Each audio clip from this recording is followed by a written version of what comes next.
We're joined in the booth here with two-time Stanley Cup winner Bill Clement. How are you, sir? Well, unaccustomed as I am to wearing a headset, this is kind of odd. No, thanks for having me. Okay. Well, it's great to have you here. You know, you have an exciting game going on here as this one goes right in. Yeah, and unbelievable. So, let's get him on camera here. So welcome to Prince William Ice Center. What brings you here? I'm here. I'm going to do a presentation today. I'm going to speak to everybody. I'm going to sign some books at the end of the day and hopefully enjoy a little bit of this hockey before I get out of here. All right. Broad Street Bullies, we got to talk back to that era. You were on that team, and the two-time Stanley Cup winners you were. Yeah. Talk about those days. I mean, the game has changed so much since back then. Right. Talk about what you've seen develop all the way through till now. The game is so much faster now. It's so much more skill-driven. Players at all kinds of ages have great skill, but at the same time, it was scarier when I played.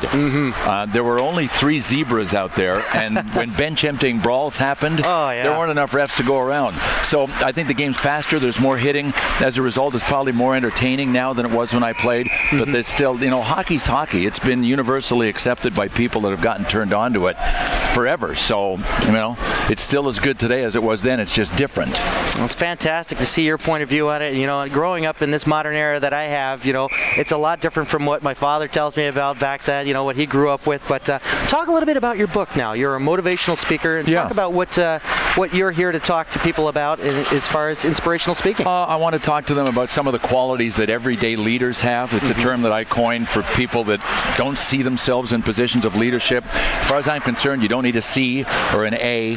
You don't need a job title. We're all in this great position to influence. So I wrote an autobiography, and it's really leadership based. So I'm here to talk to people about some of the qualities that those everyday leaders have.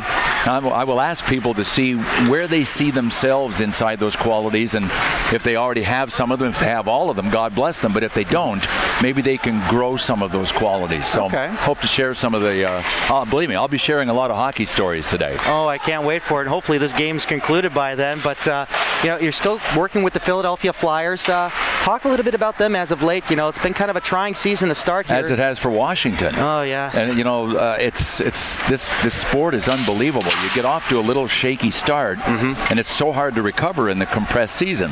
The Flyers won yesterday, as did Washington. The Flyers are for the first time all season in a playoff position. I think they have a playoff team.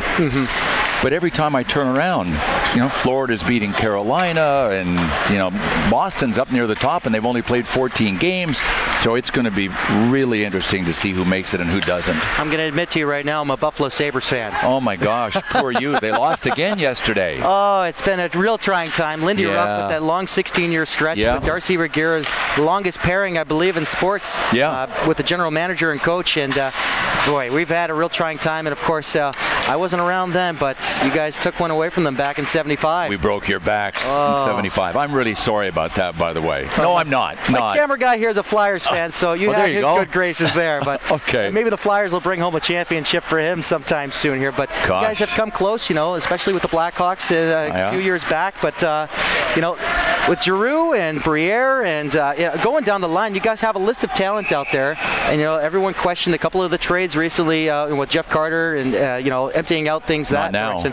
But now everyone's like, okay, we're not too bad. Well, Jake Voracek is the leading scorer in the NHL in the month of February. No regrets there, huh? Yeah, right. And no, I mean, Paul Hogan's here's the one thing about the Flyers organization that I've always respected. Ed Snyder sets the tone. He is the principal owner.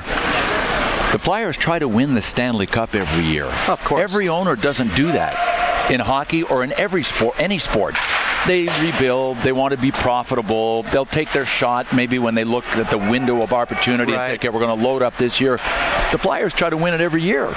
So that's why I have great respect and why the fan base is so loyal in Philadelphia. Very rabid fan base up there. Yeah, they'll spend every penny they can up to the payroll ceiling to try to win a Stanley Cup. I'll put Snyder in the same category as Pegula, who made the guarantee. Within the next 3 years, we will have a Stanley Cup. And boy, things took a turn for the worse recently as they had to fire Lindy Ruff. Yeah, that would be the proverbial one step backwards for hopefully 3 steps forwards, right? Oh, for sure. Okay. Well, you know, this is a real honor for me to have you here in the booth. Thank you. And talk a little bit about junior hockey experience. What experience have you had with junior hockey? I haven't had too much in the U.S. Of course, I had my life experiences in junior hockey. Right. You know, I left home when I was 15 to play in the Quebec League. Oh, man. And then I played 3 years in the Ontario League and was drafted when I was 19 and turned pro when I was 19. But I played 4 years of junior hockey pretty well at the highest level. But there was no junior hockey in the U.S., you know, in the day. Right. And it's just so wonderful to, you know, to walk into a rink and say, oh, yeah, this is this league. And, we, you know, Hampton's here and the Atlanta Knights won, you know, last year. And just to, there's so many cities that have junior hockey. And when people say, hockey's just kind of the forgotten sport, it isn't at the grassroots level. Oh, no. Because there are kids playing it everywhere, and good teams and good players too. Look at the number of kids that are playing pro now, or even D1 college hockey that have come out of U.S. junior programs. You know, its numbers are just staggering. So it's a good thing.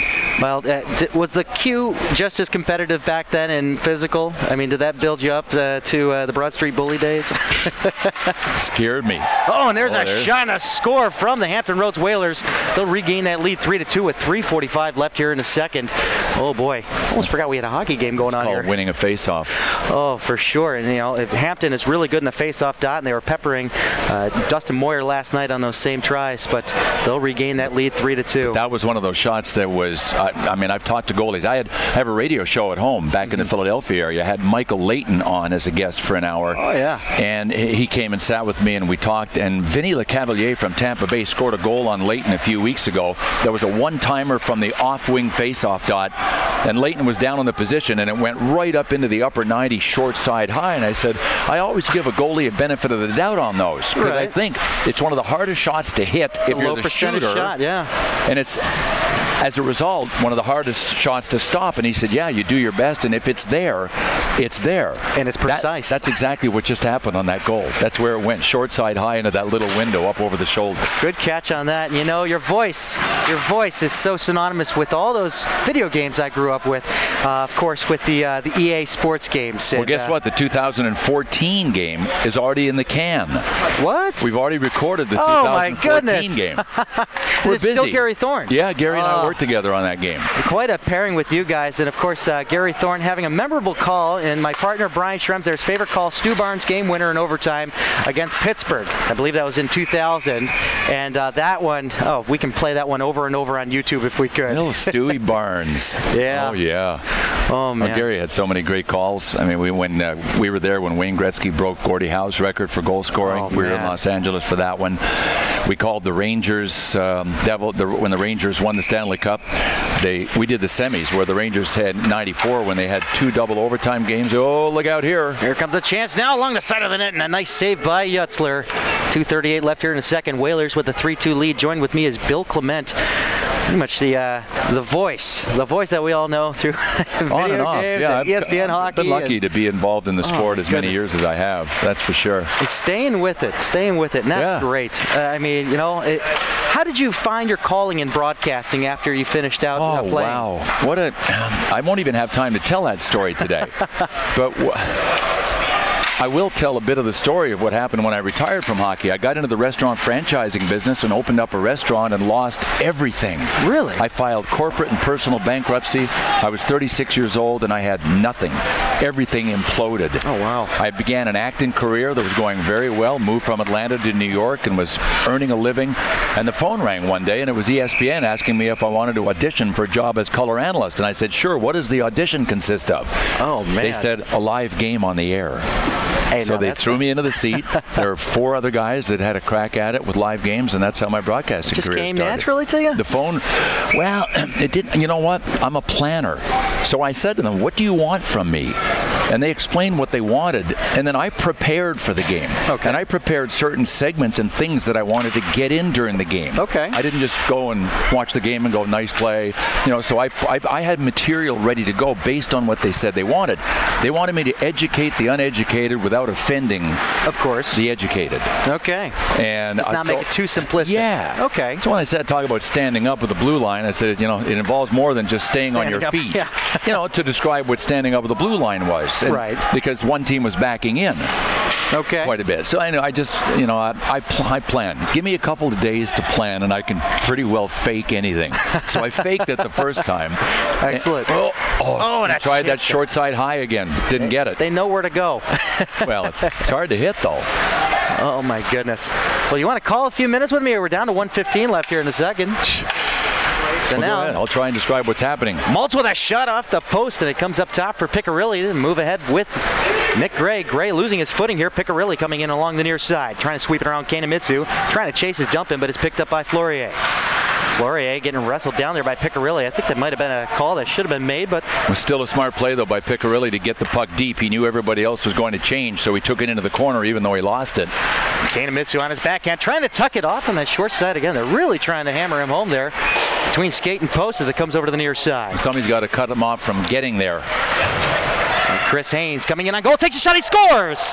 Chris Haynes going top shelf where Mama hides the peanut butter. It's 4-2 Hampton Roads with 34.7 left here in the second. Yeah, a couple of breakdowns in coverage, and when you get a chance like that from the hash marks, obviously that kid knows how to shoot the puck. What a shot. It was a snipe for sure, as the Patriots find themselves in a 2-goal deficit with 34.7 left here in the second. David Stearns joined here with Bill Clement up in the booth, and he will be giving a motivational talk here for leadership at 2:30 at the Prince William Ice Center in Woodbridge, Virginia. So, boy, you got to be quite a busy guy here, traveling out, doing your talks, and I'm actually on the air. I'm on the air tomorrow night in Philadelphia, so I have to spend the night here and then get up around 5 in the morning and get back. The Flyers host the Toronto Maple Leafs, the surprising Toronto Maple Leafs, although they did lose yesterday. Well, they're planning their Stanley Cup parade, I hear. Might be premature. Just a little bit. Cam Snyder dragging it through to the front, and a chance.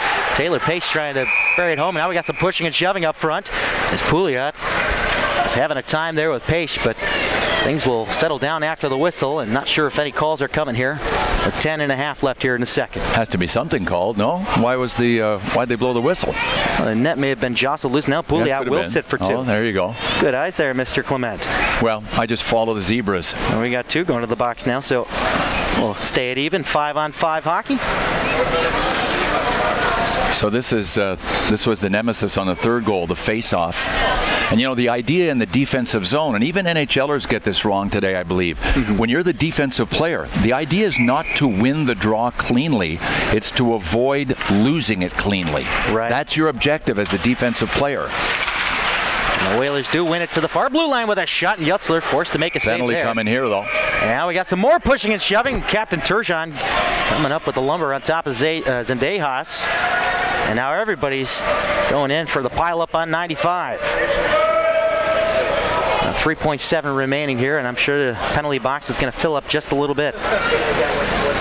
Well, you don't want to dig yourself a hole when you're down 4-2 going into the third period, though.